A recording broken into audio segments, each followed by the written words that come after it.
bem-vindos, irmãos, a mais um estudo do Grupo Espírita Bom Jesus e vamos dar continuidade ao estudo do Livro dos Médiuns. Hoje vamos ver a segunda parte do Livro dos Médiuns, que é das manifestações espíritas. E agora que o livro começa a ficar interessante. Então vamos ver conjuntamente os dois primeiros capítulos hoje. O primeiro capítulo da segunda parte, que é da ação dos espíritos sobre a matéria, e veremos conjuntamente o capítulo 2 também, que trata das manifestações físicas e das mesas girantes. Então no estudo de hoje veremos o que são as manifestações espíritas, como os espíritos atuam sobre a matéria, por que esses fenômenos acontecem e qual o papel do médium nesses efeitos. Kardec ainda nos lembra que o fenômeno não é sobrenatural, ele tem leis. Então, no capítulo passado, ele sempre reforçou para nós que tudo que é dito como sobrenatural, como maravilhoso, como casa assombrada, como fantasma, na verdade se trata de fenômenos mediúnicos, manifestações dos espíritos. E tudo isso não é extraordinário e não é assombração e não é maravilhoso. São leis da natureza, leis do universo. O espírito consegue sim se manifestar e isso também é registrado pela ciência, Então toda a manifestação ela está envolta na energia universal do universo. Então não tem nada de sobrenatural. E Kardec realmente nos reforça isso. Então, seguindo. O que são as manifestações espíritas? São os efeitos produzidos pelo espírito atuando sobre a matéria, sobre o pensamento, sobre nossos sentidos, com o objetivo de provar a sua existência e de se comunicar conosco. Ou seja, é a forma pela qual o mundo espiritual se torna perceptível. Então, as manifestações espíritas nada mais são do que os espíritos tentando se comunicar conosco. Então, Kardec nos explica que os espíritos podem agir sobre a matéria e produzir efeitos físicos. E isso não é milagre, é ação inteligente usando os fluidos espirituais. Um exemplo prático, sentir alguém tocar no nosso ombro sem que tenha ninguém visível. Já imaginou você sentindo alguém tocar em você e olhar não ter ninguém? É perfeitamente possível, Os espíritos fazem isso através das manifestações. E como que o espírito faz, então, para agir na matéria? É através da vontade do espírito, o uso do fluido espiritual, ele interage com o fluido do médium, aí surge o efeito físico. O espírito não precisa tocar no objeto fisicamente, o fenômeno é natural. Embora ainda desconhecido, quanto mais materializado o espírito, mais ligado à matéria, mais pode produzir efeitos físicos. Então, explicando para vocês. Primeiro, tem que ter um espírito que queira se comunicar conosco, porque eles são muito mais numerosos do que nós. Então, embora a nossa raça humana, quanto encarnado, se sinta muito superior, não somos, Nem todo espírito quer se comunicar com a gente. A maioria, na verdade, nos ignora. Mas tem esses espíritos que desejam sim se comunicar. Então, esses espíritos, eles usam um fluido espiritual. E esse fluido espiritual, o que é? É o fluido universal, que existe em tudo. Um exemplo bem prático, por exemplo, a gente sabe quando o vento entra pela janela, passa por nós, a gente sente, mas a gente não vê. Não é mesmo? O que é o vento? O vento é uma coisa que faz parte do universo, ele está presente em algumas situações e momentos. E o fluido do espírito, que é esse fluido universal também, ele está presente em todo o universo, nos circundando. Então, o espírito é feito desse fluido e é ele que combina com o fluido do médium, E o que é o fluido do médium? É o nosso fluido humano, A nossa energia humana. E é todo humano que tem? Não, uns têm mais, outros têm menos, depende da mediunidade. Esse fluido que combina precisa ser de uma pessoa médium, para que surja o fenômeno, a manifestação.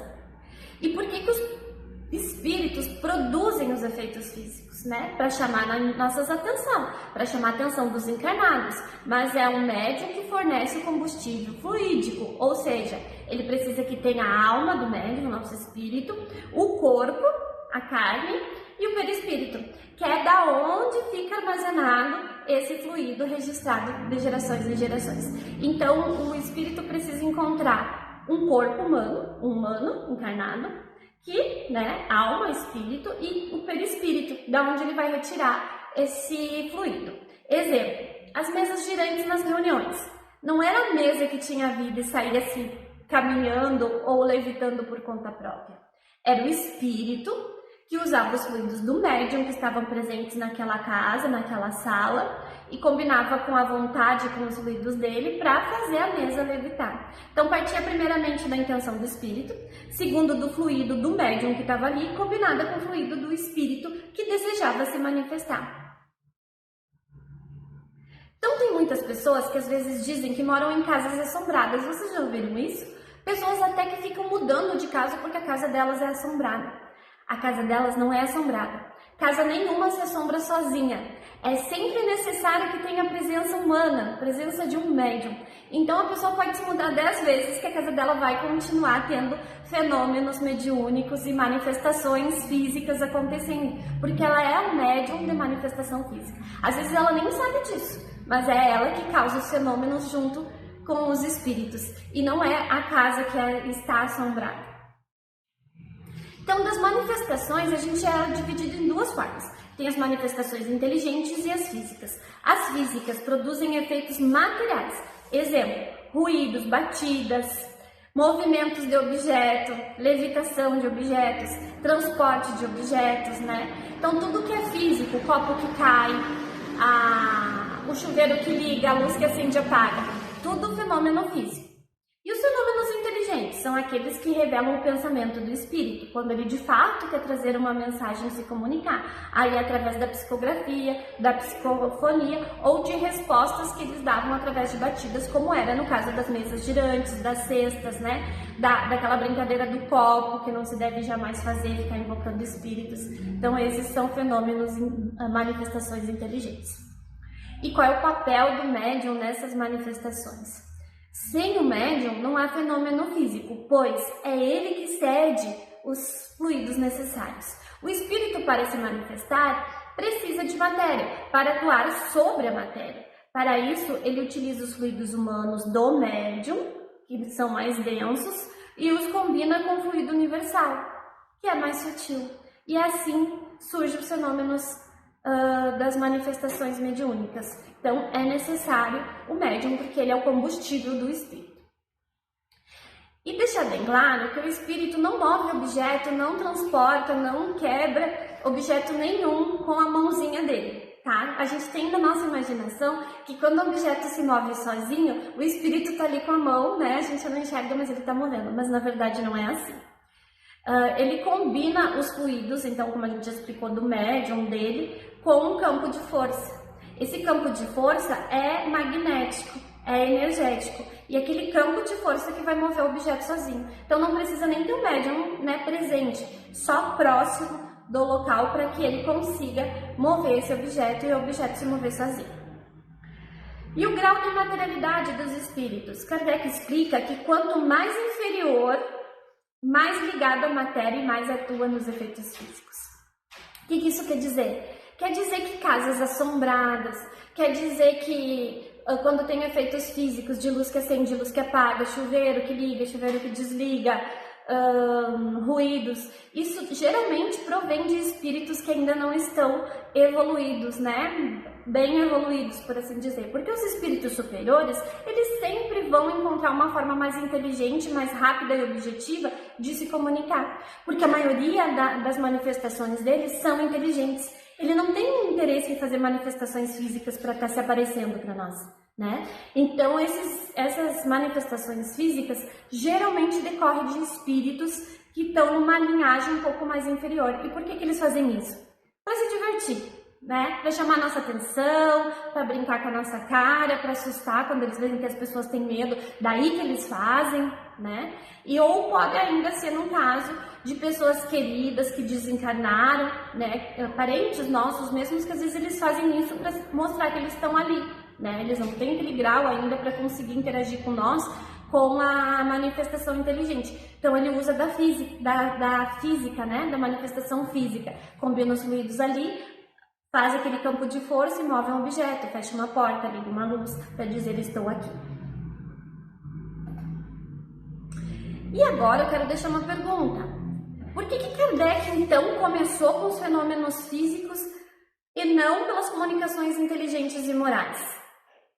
Né? Porque a gente sabe que Kardec começou investigando justo os fenômenos físicos, né? Que foi lá nas mesas girantes, lembra? Que a história do espiritismo começou lá, quando Kardec foi investigar qual era daquelas salões que estavam fazendo as mesas girarem.